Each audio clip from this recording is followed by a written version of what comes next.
Primero, don Leo. Oremos. Nuestro buen Dios y Padre, gracias te damos en primer lugar por tu Hijo.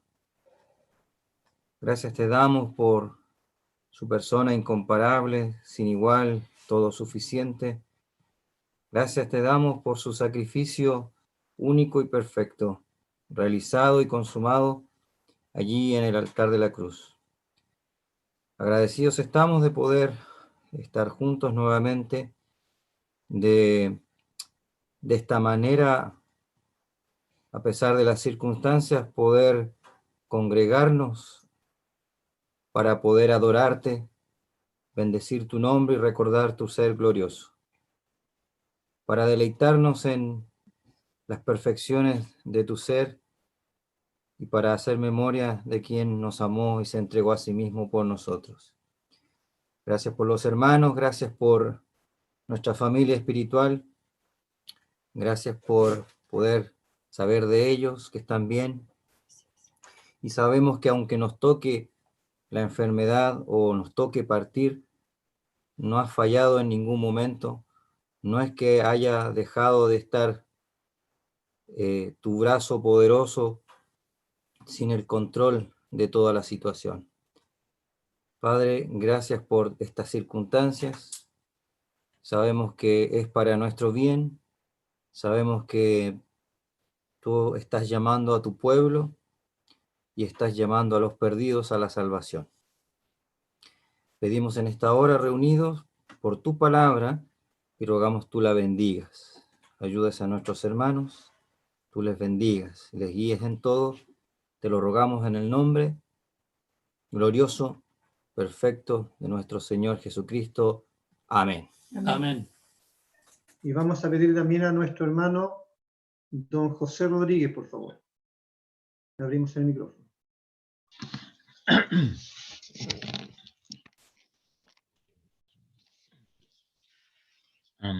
Amante Dios y buen Padre Celestial, queremos continuar dándote gracias por todo lo que tú nos has dado, por tu Hijo nuestro Señor Jesucristo,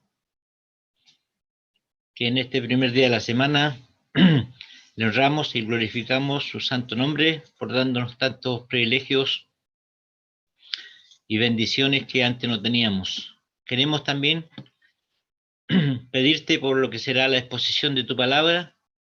Bendice a los hermanos que tienen el privilegio precioso de hablar de ella, transmitirnos el mensaje a los creyentes, cuanto más a los que todavía no han creído, a los invitados que hoy día están, puedan recibir salvación, vida eterna. Queremos pedirte que los hermanos hablen con denuedo, hablen con libertad, y más que todo esto, dirigidos por el Espíritu Santo. Y creemos que es así, y seguiremos confiando en tu palabra preciosa, que dice que no los dejarás ni los desampararás. Siempre estarás con nosotros. La promesa que fue hecha allá en antaño a Josué nos sigue protegiendo hasta esta hora nosotros los creyentes, los que un día hemos creído que en Dios, a través de Jesucristo y su Santo Espíritu, tenemos cuidados, protecciones, salvación y vida eterna. Confiamos, oh Dios, que también seguirás obrando en todo lo que se ha pedido durante la reunión de oración previa, para que tú obres en cada uno de los creyentes, en los ancianos, en los siervos tuyos, en tu obra, oh Dios, que pedimos que pronto sea así para congregarnos, como aprendíamos hace poco. ¿Cuál sería el fin de congregarnos? Sino que estar en tu presencia, que es los mejores de los momentos, oh Dios. Rogamos por todas bendiciones, que nos bendigas con bendiciones de amor como está esta hora, en el nombre de nuestro Señor Jesucristo. Amén. Muchas gracias, hermanos, por sus oraciones. Gracias también a nuestros hermanos que nos cantaron, nos entonaron este hermoso himno. Y vamos a darle el micrófono a nuestro hermano invitado, don Luis Rodríguez Correa, nuestro querido hermano de la Asamblea de Concepción. Le abrimos el micrófono inmediatamente. Ahí está. Muchas gracias. Buenos días. Un gusto poder ver varias caras conocidas, amigos, hermanos, y poder compartir en esta manera de las Escrituras. Quiero invitarlos a que me acompañen a leer en el libro del Éxodo. El libro del Éxodo. Quiero que leamos un pasaje que está en el capítulo 6. En el capítulo 6 del libro del Éxodo. Quiero invitarlos a leer el párrafo que se encuentra entre los versículos 10 y 30.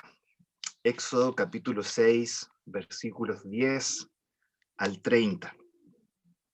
Vamos entonces a comenzar la lectura en el versículo 10. Dice el versículo 10 de Éxodo capítulo 6.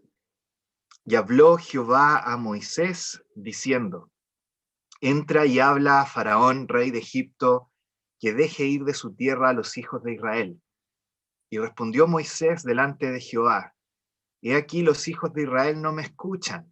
¿Cómo pues me escuchará Faraón, siendo yo torpe de labios? Entonces Jehová habló a Moisés y a Aarón, y les dio mandamiento para los hijos de Israel y para Faraón, rey de Egipto, para que sacasen a los hijos de Israel de la tierra de Egipto. Estos son los jefes de las familias de sus padres. Los hijos de Rubén, el primogénito de Israel, Anoc, Falú, Esrón y Carmí. Estas son las familias de Rubén. Los hijos de Simeón, Gemuel, Jamín, Ohad, Jaquín, Zohar y Saúl, hijo de una cananea. Estas son las familias de Simeón. Estos son los nombres de los hijos de Leví por sus linajes: Gersón, Coat y Merari. Y los años de la vida de Leví fueron 137 años. Los hijos de Gersón, Livni y Simei por sus familias. Y los hijos de Coat, Amram, Izar, Hebrón y Uziel. Y los años de la vida de Coat fueron 133 años. Y los hijos de Merari, Malí y Musí. Estas son las familias de Leví por sus linajes. Y Amram tomó por mujer a Jocabed su tía, la cual dio a luz a Aarón y a Moisés. Y los años de la vida de Amram fueron 137 años. Los hijos de Izar, Coré, Nefeg y Sicri. Y los hijos de Uziel, Misael, Elzafam y Sitri. Y tomó a Aarón por mujer a Elisabet, hija de Aminadab, hermana de Naasón, la cual dio a luz a Nadab, Abiú, Eleazar e Itamar. Los hijos de Coré, Asir, Elcana y Abiasaf. Estas son las familias de los coreitas. Y Eleazar, hijo de Aarón, tomó para sí mujer de las hijas de Futiel, la cual dio a luz a Finés. Y estos son los jefes de los padres de los levitas por sus familias. Este es aquel Aarón y aquel Moisés, a los cuales Jehová dijo: sacad a los hijos de Israel de la tierra de Egipto por sus ejércitos. Estos son los que hablaron a Faraón, rey de Egipto, para sacar de Egipto a los hijos de Israel. Moisés y Aarón fueron estos. Cuando Jehová habló a Moisés en la tierra de Egipto, entonces Jehová habló a Moisés diciendo: yo soy Jehová. Di a Faraón, rey de Egipto, todas las cosas que yo te digo a ti. Y Moisés respondió delante de Jehová: he aquí, yo soy torpe de labios. ¿Cómo pues me ha de oír Faraón? Hasta aquí la lectura en esta primera parte. Yo creo que probablemente más de alguno de ustedes en algún momento ha tenido cierto interés por saber de dónde viene nuestro apellido. Tenemos esa como curiosidad dentro de nosotros por saber de dónde descendemos, quiénes son nuestros antepasados. Resulta bastante interesante conocer acerca de nuestra historia familiar. Tenemos curiosidad por nuestros antepasados. Por ejemplo, nos gustaría saber si somos descendientes de alguien famoso en la historia. Yo, por ejemplo, tenía la esperanza de que fuera descendiente de Manuel Rodríguez, ¿no es cierto? Un padre de la patria famoso, pero resultó que mi tatarabuelo era un español curahuilla que llegó a Lota a operar unas máquinas en la mina, y hasta ahí llegó mi esperanza de ser descendiente de Manuel Rodríguez. Ahora, el punto al que quiero llegar es que por lo general siempre las genealogías nos van a parecer interesantes cuando nosotros estamos involucrados en ellas. Pero cuando no estamos involucrados en ellas, entonces no nos parecen muy interesantes las genealogías, y eso es lo que tiende a pasar muchas veces con las genealogías en la Biblia. La Biblia tiene cierta afinidad, cierto gusto por hablar de genealogías. No va a pasar mucho tiempo leyendo la Biblia hasta que nos encontremos con una de estas genealogías, y la verdad es que, si somos honestos, no nos parece muy interesante leer acerca de una genealogía como las que están en la Biblia. Solo se ven como una lista larga de nombres difíciles de pronunciar. No nos parece muy edificante mencionar estos nombres, y por lo general entonces cuando estamos en nuestro plan de lectura diario y llegamos a estas genealogías, tendemos a pasarlas rapidito para llegar al final de la genealogía y entonces avanzar en las partes que realmente sentimos que nos van a edificar. Sin embargo, las genealogías en la Biblia están ahí por una razón, por un motivo. Y Pablo nos dice en su carta a Timoteo que toda la escritura, incluidas estas genealogías, son inspiradas por Dios y son útiles para enseñar. Por lo tanto, esto también está ahí para nuestra enseñanza, está ahí para nuestra edificación, para exhortarnos. Y eso es lo que me gustaría poder compartir con ustedes en esta mañana. Como una genealogía como la que acabamos de leer, árida quizás y no muy edificante a primera vista, sí sirve, sí es de utilidad para nuestra vida cristiana y para nuestra edificación. La verdad de las cosas es que lo primero que quiero que se den cuenta es que esta genealogía está aquí por una razón, por un motivo muy puntual, muy específico, y busca responder una pregunta. Fíjense en lo siguiente. Lo primero que uno ve acá es que al principio y al final de la genealogía se dice exactamente lo mismo. No sé si lo notaron cuando lo leímos. Está el versículo 12 y está el versículo 30. Y ambos versículos nos dicen prácticamente lo mismo. El versículo 12, Moisés dice, ¿cómo pues me escuchará Faraón siendo yo torpe de labios? Y el versículo 30 vuelve a preguntar lo mismo. He aquí yo soy torpe de labios. ¿Cómo pues me va a oír Faraón? Se fijan, entonces esta genealogía está justo entre medio de dos versículos que nos preguntan exactamente lo mismo. ¿Y por qué está ahí entonces? Está ahí porque esta es la manera que tiene Dios de responder a la pregunta de Moisés de cómo va a ir él a Faraón siendo él torpe de labios. ¿Por qué Moisés coloca esta genealogía acá entonces? Porque aquí Dios va a dar una respuesta final a la pregunta de Moisés, a la duda que tiene Moisés con respecto a lo inadecuado que puede ser él para entregar cierto mensaje. Y la respuesta está en el versículo 26 y 27. Después de mencionar la genealogía, Dios dice, este es aquel Aarón y aquel Moisés. Estos son los que hablaron a Faraón. Moisés y Aarón fueron estos. Pueden ser torpes de labios, pueden no ser muy adecuados, pero Dios dice, son los que yo necesito. Y esta genealogía prueba que son los que yo necesito. Pero además quiero que se den cuenta de otra cosa. En el pasaje que acabamos de leer, no es Dios directamente el que le dice a Moisés, mira, Moisés, no me preguntes por esto, porque la respuesta es esta genealogía que te voy a dar. No es Dios el que le da la lista de genealogías directamente a Moisés. Es Moisés mismo el que años después, cuando está escribiendo este libro, se da cuenta de algo y decide poner esta genealogía justo ahí entre medio. En otras palabras, esto no es algo que Dios le dijo directamente a Moisés, sino es algo que Moisés mismo se dio cuenta años después, que era la respuesta a la pregunta que él hizo hace muchos años atrás. Esta genealogía, en otras palabras, es Moisés dándose cuenta y diciéndole al pueblo, al que le está escribiendo este libro, saben, pueblo de Israel, cuando se trató de mi historia y de mi llamado, yo era el que estaba equivocado y Dios estaba en lo correcto. Y saben, hermanos, siempre es así cuando tenemos algún altercado o alguna duda con Dios. Siempre somos nosotros los equivocados y Dios siempre es el que está en lo correcto. Y entonces lo que quiero que podamos ver a continuación Son cuatro cosas que aparecen en esta genealogía, que veamos estas cuatro cosas juntos, y cada una de estas cosas va a reforzar este hecho de que Moisés estaba equivocado y que Dios estaba en lo correcto cuando se trata de su llamado. Y por lo mismo también vamos a extrapolar a nuestra realidad de por qué siempre Dios está en lo correcto cuando se trata de cómo vivir nuestra vida cristiana. Entonces quiero que veamos cuatro cosas con respecto a esta genealogía, a esta familia que aparece acá en estos versículos. Quiero que veamos a la luz de esta genealogía que la familia que se nos menciona acá, esta lista de personas, número 1 era una familia con sacerdocio, eso es lo primero que quiero que veamos. Número 2 era una familia con coraje, eso es lo segundo. Número 3 era una familia con imperfecciones. Y número 4 era una familia con promesas. Cuatro cosas: una familia con sacerdocio, con coraje, con imperfecciones y con promesas. Y a la luz de estas cuatro cosas vamos a extraer entonces alguna enseñanza para nuestras vidas también en el día de hoy. Vamos a lo primero. ¿Cómo en la genealogía esta nos muestra a una familia con sacerdocio?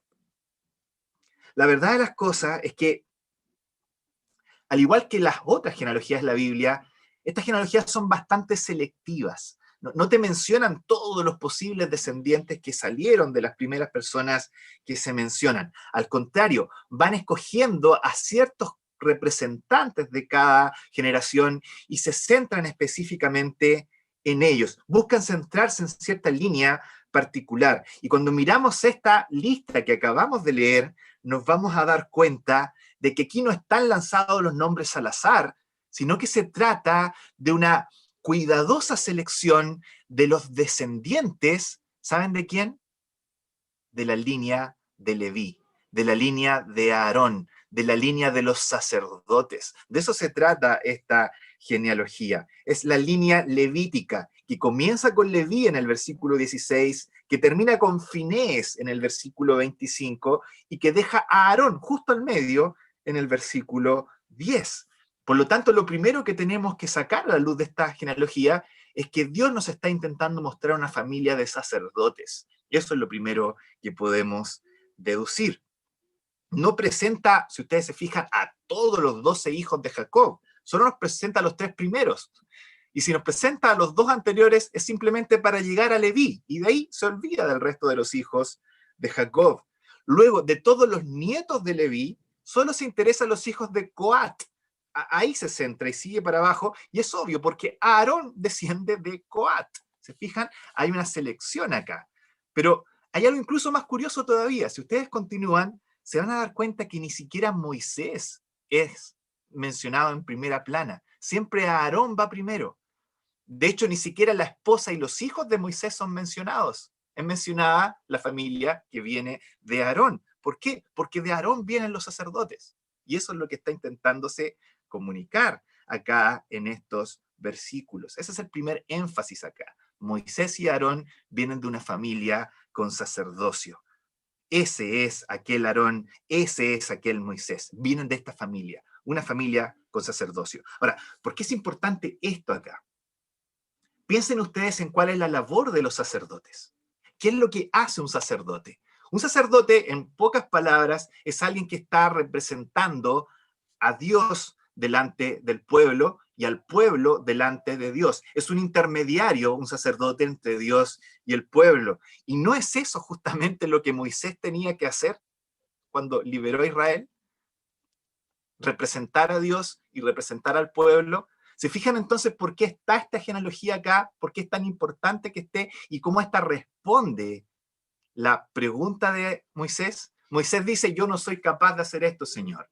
Soy torpe de labios. Y Dios le responde a través de esta genealogía: sí, Moisés, sí eres capaz, y tu propia descendencia lo demuestra. Tú vienes de una familia de sacerdotes, por lo tanto, no hay mejor persona que un sacerdote para hacer este trabajo que tú vas a hacer inmediatamente a continuación, porque de eso se tratan los sacerdotes después de todo, ¿verdad?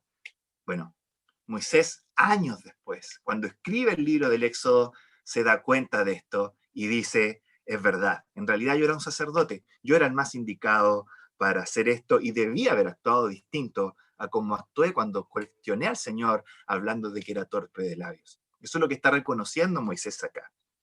Y entonces la pregunta, hermanos, es lo siguiente. ¿Qué harías tú? ¿Qué harías tú si pudieras ahora en el presente verte a ti mismo años después y ver tu pasado, cómo actuaste? ¿Actuarías de una manera distinta? Voy a plantearlo de otra manera.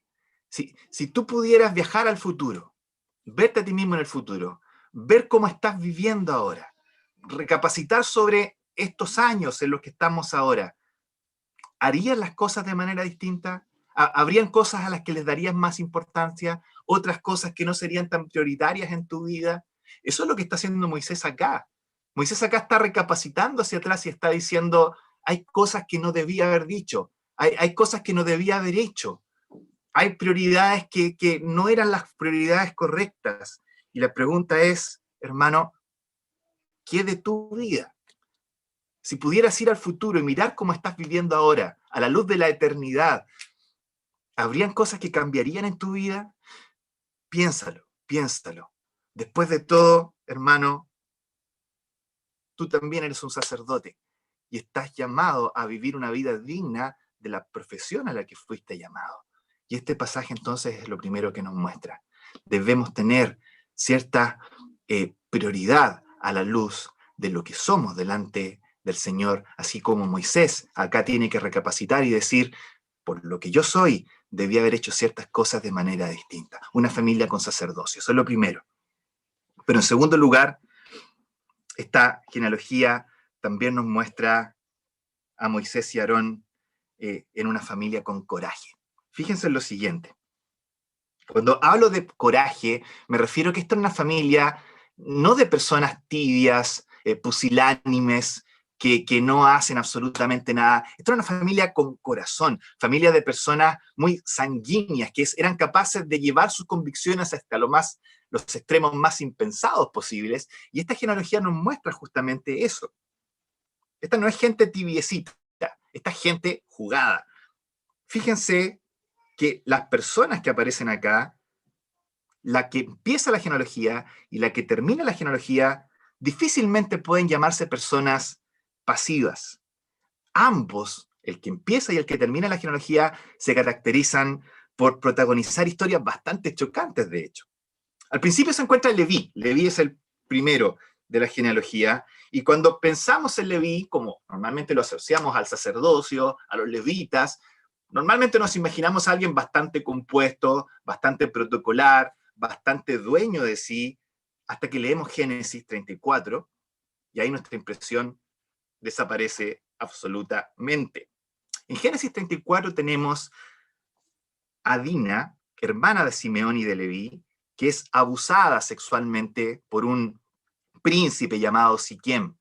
Este príncipe entonces va a pedirle la mano a Jacob de la mujer de la que abusó, y los hijos de Jacob, Simeón y Leví, cínicamente acceden al matrimonio, pero les dicen, para que nuestra hermana se pueda casar contigo, todos los hombres de tu ciudad tienen que circuncidarse.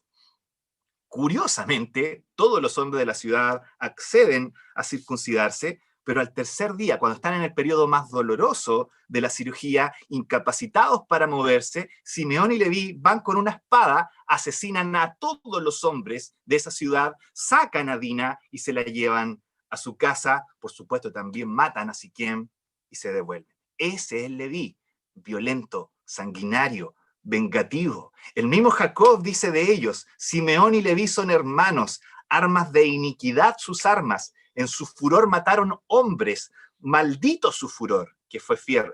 ¿Se fijan? Ese es el tipo de hombre que lidera esta genealogía. Y cuando vamos al último, la historia no es muy distinta. Tenemos a Finés, el nieto de Aarón, y Números 25 nos cuenta su historia. Los israelitas han traído mujeres moabitas, están fornicando con ellas. Producto de esto, Dios envía una tremenda mortandad en el pueblo. Moisés y la congregación están llorando desconsoladamente por las muertes que se han producido. Y de repente, un israelita pasea delante de toda la congregación con una mujer moabita y van y se meten en una tienda para fornicar, como si les diera lo mismo. A Finehés eso no lo va a aguantar. Finehés eso no lo va a soportar. Así que el celo lo consume, toma una lanza y la entierra en el vientre de ese israelita y de su moabita. Y la Biblia agrega posteriormente que el celo por el Señor que consumió a Finehés hizo que Finehés apaciguara el furor de Dios hacia los hijos de Israel. ¿Se fijan? Ese es el tipo de personas que conforman esta familia. Es una familia apasionada, una familia con corazón, una familia con coraje. Y entonces lo que Dios le está diciendo a Moisés, de ahí vienes tú, Moisés. Tú no vienes de una familia que deje las cosas a medias. No vienes de una familia que no se la juega hasta el final. Tú vienes de una familia con coraje y por lo tanto vas a actuar como tal. Esa es tu familia. Y lo mismo se aplica a nosotros, hermanos. Yo no sé cuántos años de convertido tiene cada uno de ustedes. Quizás sea un mes, quizás sea un año, quizás 7 años, quizás 13 años, quizás 20 años. Yo no lo sé. Pero hermano, con mucho respeto lo digo. Si tu vida se está caracterizando hasta el momento por simplemente ir a calentar una banca a cada reunión que vas en tu asamblea, entonces piensa por un momento cuál es tu familia. Piensa en tu familia. Piensa en tu familia, quién es tu padre en primer lugar. Tu padre no es alguien que calienta bancas allá en el cielo. Tu padre no es alguien que se caracterice por falta de pasión y de corazón. Tu padre se dio el trabajo de venir en un plan perfecto y enviar a su propio hijo a esta tierra. Si crees que Dios no lleva sus convicciones hasta las últimas consecuencias, entonces piensa en la cruz, donde dio a su propio hijo para poder rescatarte, para poder salvarte. Hermano, tú tienes a alguien que no se avergüenza de llamarse tu hermano. Y esa persona también llegó hasta las últimas consecuencias, es el Señor. El celo lo consumió, pero de una manera muy distinta a Finehés. Lo consumió de una manera tal que no fue él el que fue y enterró una espada a otro, sino que él mismo fue atravesado por la espada de la ira de Dios. Y la ira de Dios lo consumió a él para que no te consumiera a ti. Tú no vienes de una familia sin corazón, sin coraje. No vienes de una familia que calienta bancas, así que es momento de que actuemos como tales. Si venimos de esta familia, es hora de que actuemos como miembros de esta familia. Eso es lo segundo que nos muestra esta genealogía. Eres un hijo de Dios, eres de la familia de Cristo, así que recuerda a tu familia, hermano, y actúa como tal. Una familia con coraje. En tercer lugar, era una familia con imperfecciones. Fíjense en lo siguiente. Quizás lo primero que pudiéramos ver acá es que la mayoría de las personas que aparecen son bastante poco notables. La mayoría son nombres que ni siquiera volvemos a escuchar mencionados en las Escrituras. Pero el asunto es incluso más complejo todavía. Porque la verdad es que aquí no solamente tenemos a alguien o familia poco notable, sino tenemos una familia absolutamente disfuncional, si ustedes se ponen a pensar. Algunas cosas que se nos mencionan acá no suenan muy piadosas que digamos, y otras de verdad son bastante desagradables. Por ejemplo, el versículo 15. Aquí se nos habla de Saúl y dice, hijo de una cananea. Y se busca resaltar específicamente esto, por supuesto, dentro de un contexto del propio Moisés, donde casarse con una cananea era algo prohibido por Dios. Y sin embargo, acá está en esta familia. Vayan ahora al versículo 20. Fíjense en esto. En el versículo 20 de verdad es chocante. Aquí tenemos a una persona llamada Amram que toma por mujer a su tía. O sea, esta es una persona que se casa con su tía y lo peor de todo, ¿saben qué? Es que son los papás de Aarón y de Moisés. Es tremendo. Aarón y Moisés han nacido de una relación incestuosa que luego es condenada por el mismo Moisés en el libro de Levítico. Luego ustedes continúan y llegan al versículo 23 y ahí están Nadab y Abiú, que son consumidos por Dios por presentar fuego extraño en el tabernáculo. O sea, al parecer Aarón tampoco fue muy buen padre, que digamos, si tiene hijos como los que se nos describen posteriormente, ¿no es cierto? ¿Para qué hablar de Coré después que se subleva en contra de Moisés y la tierra lo traga como juicio al respecto? ¿Se fijan? Esta no es la familia perfecta. Esta no es la familia ideal. Es una familia fallada, completamente fallada. Desde personalidades soberbias a relaciones incestuosas, esta es una familia llena de fallas. Esta no es la familia perfecta, ideal que a veces nosotros esperamos encontrar en la Biblia. No es este pedigrí piadoso de misioneros, hijos de misioneros, que son nietos de misioneros y todos irreprochables, perfectos, sacrosantos, de los que no les conoces absolutamente ni una falla. Esa no es la familia que aparece acá. Es una familia imperfecta, hermano. Imperfecta como tu familia quizás, y como mi familia también quizás. Es una familia llena de imperfecciones. ¿Se dan cuenta de lo que está haciendo Moisés acá?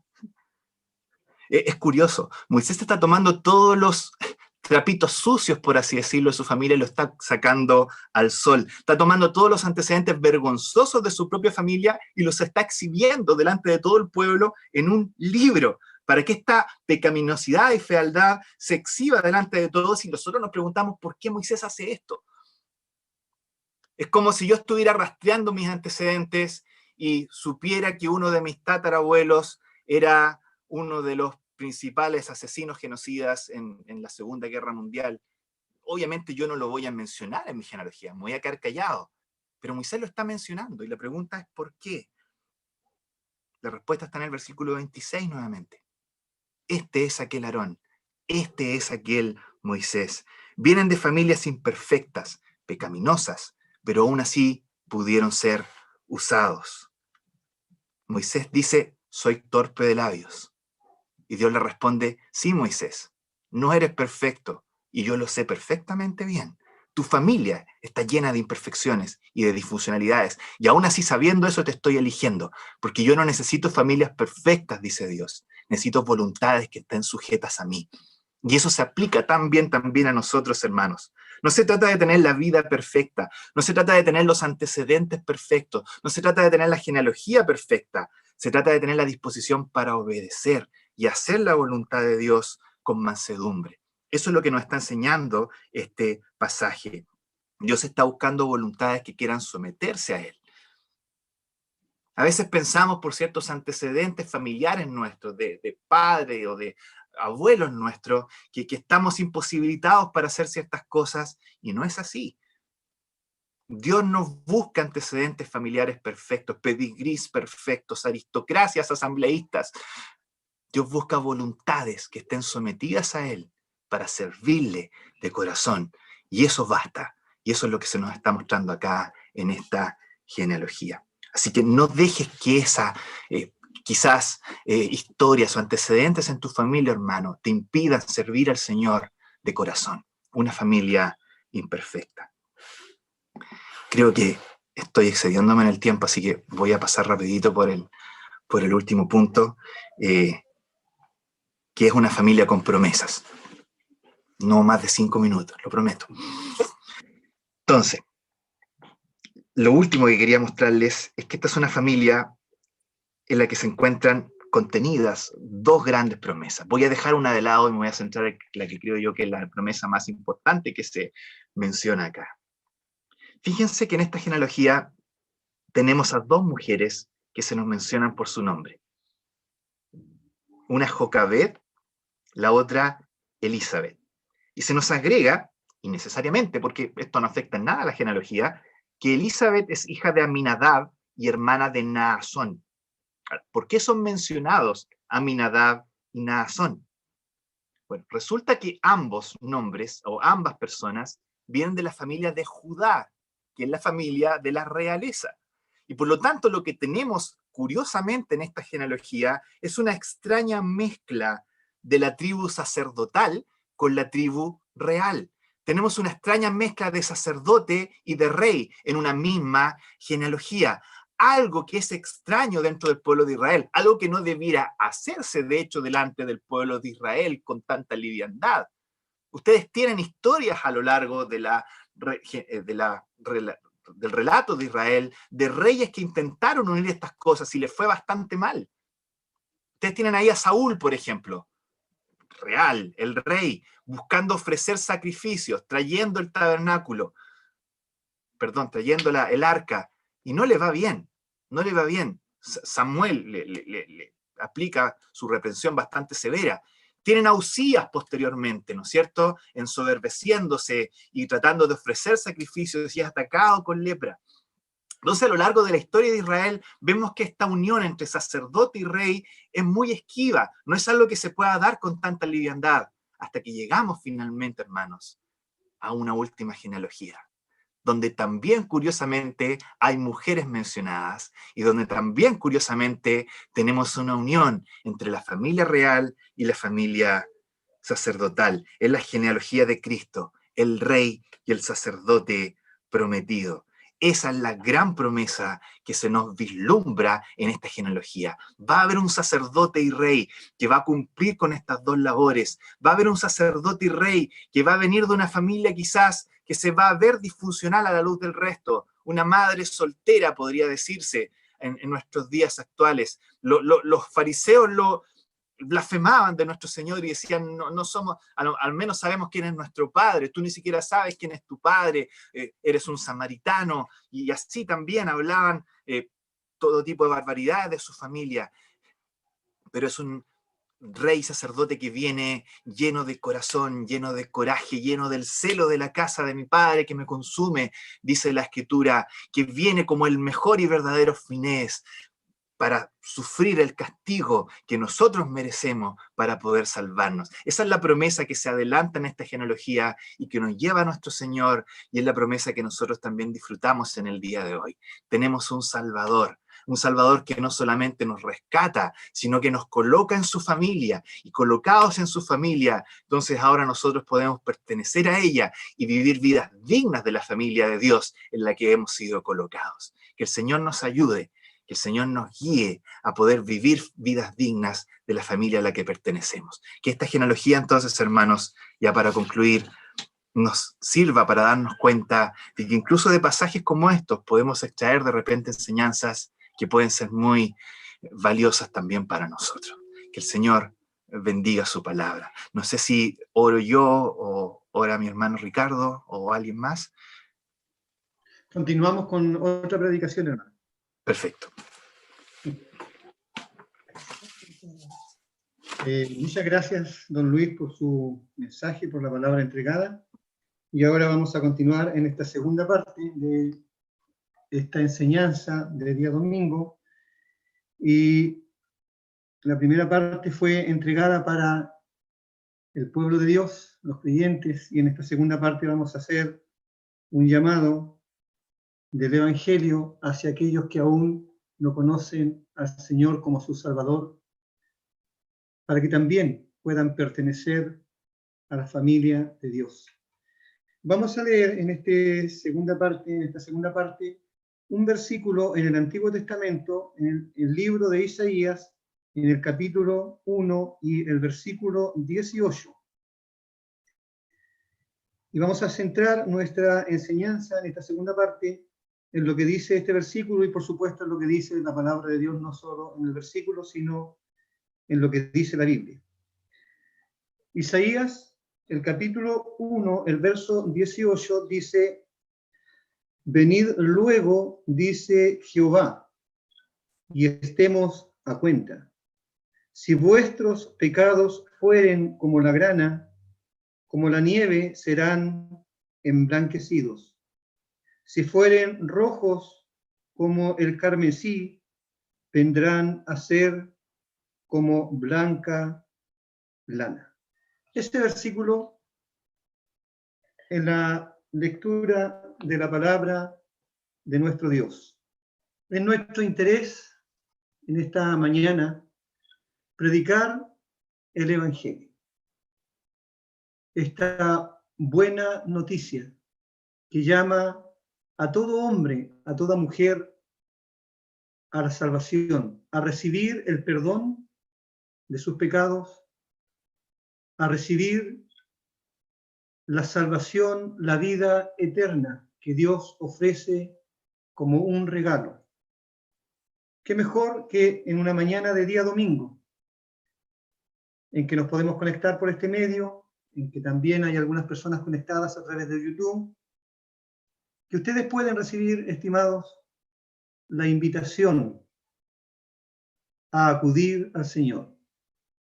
Este libro de Isaías es un libro precioso en el Antiguo Testamento, y quiero comenzar con la primera frase del versículo 18, donde dice, venid luego. El Evangelio es un llamado a todo hombre y a toda mujer urgente. El tiempo pasa velozmente. Tanto es así que, por ejemplo, en este tiempo, algunas personas dicen, por causa del encierro a la cual tenemos que estar sometidos, no sé qué día es. No sé si es lunes, si es miércoles, no tengo idea qué día es. Excepto, por supuesto, los que están y tienen que salir todos los días a trabajar. El tiempo pasa rápido. Nacemos y ya no nos damos ni cuenta y estamos viejos. El tiempo corre veloz y por eso el llamado es urgente. También el llamado es urgente porque hay dos eventos en la vida que pueden suceder. Uno es la muerte. La muerte puede llegar en cualquier minuto. Estamos expuestos día a día. Dice la Biblia que entre la muerte y nosotros solo hay un paso y que la vida se acaba. Tristemente podemos ver en las noticias cómo por causa de este virus miles han muerto ya y han partido a la eternidad. ¿Cómo han partido?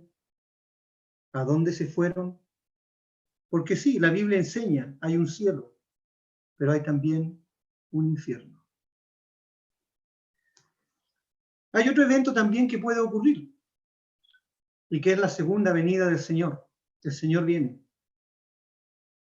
Y si el Señor viene, la puerta de salvación se cierra para todos aquellos que han oído este mensaje, han oído el llamado. Puede venir en cualquier momento. Nadie sabe el día ni la hora, como el mismo Señor lo dijo. Puede ocurrir, como dice la palabra, en un abrir y cerrar de ojos. Entonces, por eso el llamado de Dios es venid luego. La segunda frase que quiero llamar la atención es a lo que dice, venid luego, dice Jehová. Mire, hay personas que se inclinan por ciertos predicadores porque les agrada el predicador o porque les gusta más cómo predica. Hay otros que tienen cierta reticencia a quienes predican porque, diríamos, le conocen sus vidas. Y como dice el dicho, para ser el padre Gatica, mejor no voy a la iglesia o mejor no escucho el mensaje, ¿cierto? Porque lamentablemente tenemos que reconocer que somos imperfectos. Pero mire, ¿qué dice aquí la palabra? Venid luego, dice Jehová. Isaías, el escritor de este libro, era solo el mensajero. El mensaje no le pertenecía. Y es interesante que en la Biblia, especialmente en el Antiguo Testamento, se repite por parte de los profetas cuando entregaban el mensaje muchas, pero muchas veces, así dice Jehová. En este mismo capítulo 1, comienza el capítulo diciendo, oíd cielos, dice el verso 2, escucha tu tierra, porque habla Jehová. Habla Jehová. El verso 10 dice, oíd la palabra de Jehová. El verso 11 dice, ¿para qué me sirve? Dice Jehová. Dice Jehová. ¿Ya? Interesante, porque el mensaje que se entrega a través de este medio o de otros medios que son usados no es del hombre, es celestial. El mensaje es de Dios, le pertenece a Dios. Mire, el gran apóstol Pablo, quizás usted lo conoce, él mismo dijo en relación con el Evangelio: os declaro, hermanos, el Evangelio que os he predicado, el cual también recibisteis. Dice el verso 3, donde estoy leyendo, porque primeramente os he enseñado, dice, lo que asimismo recibí. Pablo recibió el mensaje del Evangelio, lo recibió de parte del Señor. Y nosotros, los que predicamos, el mensaje del Evangelio no es nuestro, es de parte del Señor, es de parte de Dios. ¿Qué invitación y qué consideración de parte de este Dios que ha querido comunicarnos un mensaje para que cualquier hombre y mujer lo oiga y lo crea? El mensaje de la persona bendita de Cristo. ¿Qué recibió Pablo y qué es lo que enseñó Pablo? Cristo, dice, murió por nuestros pecados, conforme a las Escrituras. Cristo fue sepultado. Cristo resucitó al tercer día, conforme a las Escrituras. Cuando el Señor resucitó, les dijo a los suyos: así está escrito, y así fue necesario que el Cristo padeciese y resucitase de los muertos, y que se predicase en su nombre el arrepentimiento y el perdón de pecados a todas las naciones, comenzando desde Jerusalén. Por lo tanto, el Señor le dice a los suyos: id y predicad el Evangelio. Hay una gran responsabilidad y una gran misión de parte de todo creyente, es predicar justamente el Evangelio, porque es palabra de Dios. Y todos los que oyen en esta mañana y a través de este medio, todos los que oyen este mensaje, sepan que es Dios quien está hablando a tu vida, está hablando a tu corazón. La tercera frase dice: venid luego, dice Jehová, y estemos a cuenta. Estemos, dice Dios, a cuenta.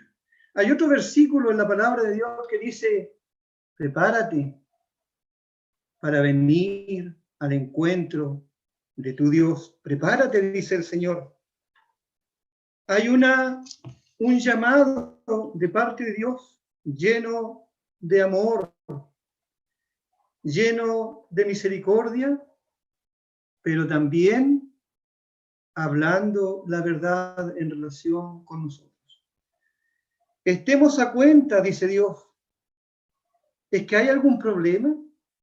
¿Hay una dificultad? Sí, hay un tremendo problema. Hay una tremenda dificultad. De hecho, en este capítulo Dios se presenta cual el juez y hace una tremenda declaración.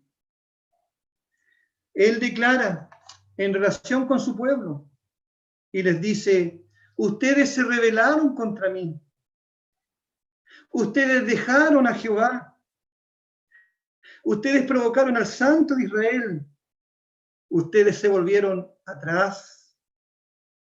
Y el Señor dice: dejad de hacer lo malo. Tanto es así que Dios compara a su pueblo diciéndole: ustedes ahora son como Sodoma y Gomorra. Y les dice también, entre otras cosas, por ejemplo: ¿para qué me sirven todo lo que ustedes hacen? ¿Para qué me sirve que lleguen al templo con sus sacrificios y con sus ofrendas? No traigan ofrendas, no sigan celebrando. ¿Por qué? Porque están haciendo lo malo. ¿Y qué dice Dios en el Nuevo Testamento? Y también en el Antiguo. Dios en su palabra dice: por cuanto todos pecaron y están destituidos de la gloria de Dios. Todos pecaron, no solo un pueblo, no solo algunos. Todos son pecadores, todos somos pecadores, todos hemos pecado. Dejar de hacer lo malo. Mire qué interesante, porque el mundo, ¿cómo está? Hay una evidencia tan clara de cómo el mundo ha dejado a Dios, lo ha dejado de lado.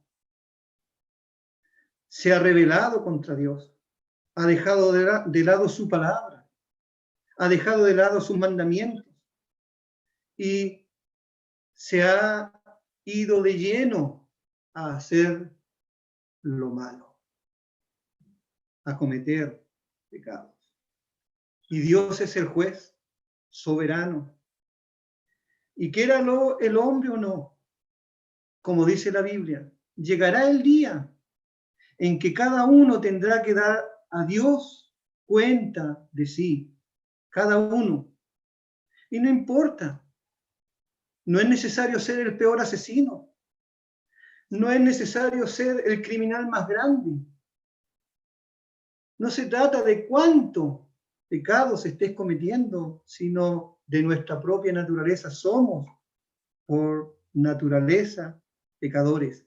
Y necesitamos nosotros, porque el problema es nuestro, necesitamos nosotros que este asunto se arregle. Venid luego, dice Jehová, y estemos a cuenta. Si vuestros pecados, nuestros pecados hacen separación entre nosotros y Dios. Pero mire, el mensaje bendito dice, si vuestros pecados fueren como la grana, serán emblanquecidos. Si fueren rojos como el carmesí, vendrán a ser como blanca lana. O sea, hay una oferta preciosa, grandiosa de salvación. Cristo Jesús, dice el Nuevo Testamento, vino al mundo para salvar a los pecadores. La sangre de Jesucristo, su Hijo, nos limpia de todo pecado. No importa cuántos pecados. Cristo murió en la cruz. Este mismo libro dice, en Isaías el capítulo 53, que Él llevó nuestros pecados, sufrió nuestras enfermedades, sufrió nuestros dolores. ¿Dónde? En la cruz. El Señor Jesús era del cielo. Él vino a la tierra, se hizo hombre semejante a nosotros, con el propósito de que por medio de su muerte, pecadores como nosotros, pudiésemos obtener la salvación y arreglar el asunto de los pecados, de nuestros pecados. Y qué maravilla, porque este juez de toda la tierra ahora se ofrece para ser tu Salvador. Venid, dice el Señor. Dice también aquí este pasaje, si quisiereis y oyereis, pero si no quisiereis y fuereis rebeldes. Está en ti, estimado oyente, estimado amigo, que escuchas en esta mañana. Si quieres ser salvo, Dios te ofrece gratuitamente el don de la salvación, creyendo de corazón en tu Hijo. Es un asunto de fe, no en el hombre, ya lo hemos dicho, sino en Dios, en su palabra. No solo recibiendo al Señor, sino aceptando este juicio divino en relación con lo que somos nosotros. Pero también aceptando al Señor Jesús como único y suficiente Salvador. Necesitas arrepentirte, necesitas acudir a Cristo, necesitas humillarte, no colocar más tus excusas, no colocar más tus porqués, sino en humildad. Y como aprendíamos en la primera parte, en obediencia, siendo también obedientes. Dios espera que el hombre sea obediente. No solo los creyentes, sino todo aquel que aún no es salvo. Se someta y obedezca a este mandato divino. ¿Qué mejor? ¿Qué privilegio más grande que este Dios que hizo los cielos y la tierra se haya dignado enviar a su Hijo y se haya dignado que este evangelio se proclame por todas partes del mundo? También aquí. Esperamos que Si aún no eres salvo, te arrepientas y recibas al Señor como tu Salvador personal. Y si hay alguien que quiere hacer una pregunta, por supuesto está el medio para hacerlo. Pero es importante que lo hagas ahora ya, porque el tiempo corre y te puede pillar, como decimos nosotros.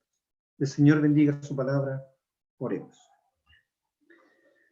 Padre nuestro celestial, gracias en esta mañana por esta oportunidad que nos das para reunirnos de esta forma. No es la forma que tú tienes determinada en tu palabra, pero ante las circunstancias esto nos sirve y es muy provechoso para todos nosotros. Te damos gracias, Señor, por cada uno de los que se ha conectado, pero te damos gracias por tu palabra que se ha predicado. Deseamos que tu palabra nos aliente, nos anime, nos podamos hacer responsables de lo que hemos oído. Pero también rogamos por aquellos que se conectan con nosotros y aún no te conocen. Como quisiéramos, Señor, que ellos, a través de este medio y oyendo tu palabra, reciban al Señor como su Salvador personal. Bendice a tu pueblo, bendice a tus hijos, bendícenos en medio de estas circunstancias especiales que estamos viviendo. Guarda a los que están enfermos, guarda a los que salen a trabajar, ayuda a aquellos que han quedado sin trabajo, ayuda a las iglesias que están en problemas, como nuestros hermanos en Francia. Ayuda a aquellos que están enfermos, a nuestras hermanas embarazadas, guárdalas y cuídalas. Oh bendito Dios, amado Padre, te damos gracias porque en todo esto tú no nos has dejado. Sigues cuidándonos, protegiéndonos. Gracias por nuestro hermano Luis que ha querido estar con nosotros. Rogamos que tú le bendigas y le sigas ayudando en este ministerio y en el estudio que él hace de la palabra de Dios. Agradecidos quedamos en esta mañana. En el nombre precioso de tu Hijo. Amén. Vamos a pedirle ahora a nuestro hermano, a nuestros hermanos que ya están preparados, don Bernardo y su familia, que terminen con el himno número 360. 1, 2, 3. Venid a mí, el Salvador dice a los que tienen sed. Venid y de la célica fuente de salvación bebed.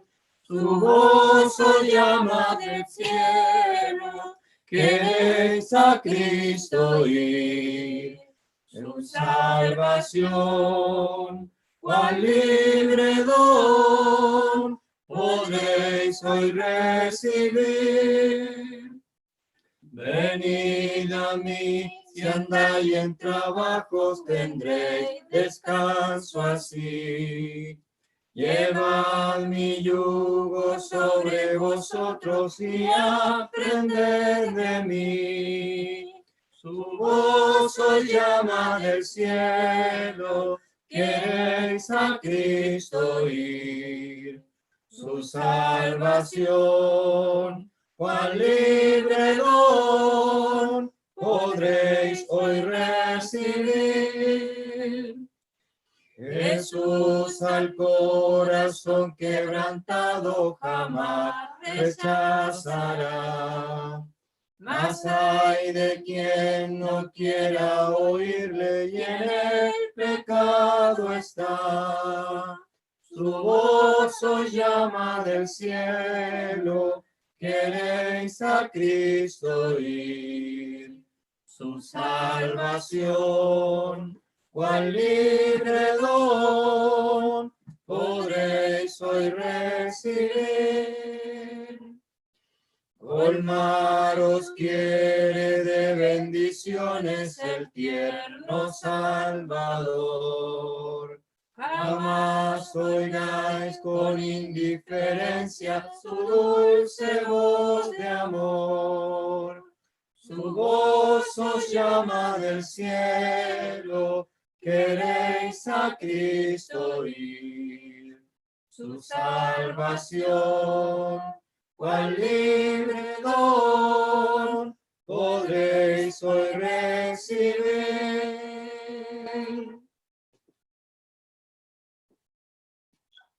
Muchas gracias, hermanos. No, me descoloqué con eso de poder ponerlo en la pantalla, pero bueno, igual los hermanos en su casa se lo saben, así que lo pueden cantar, lo pudieron cantar. Gracias, hermanos, por la entonación del himno. Queremos agradecer nuevamente a don Luis por su gentileza de estar con nosotros. Damos las gracias a todos los presentes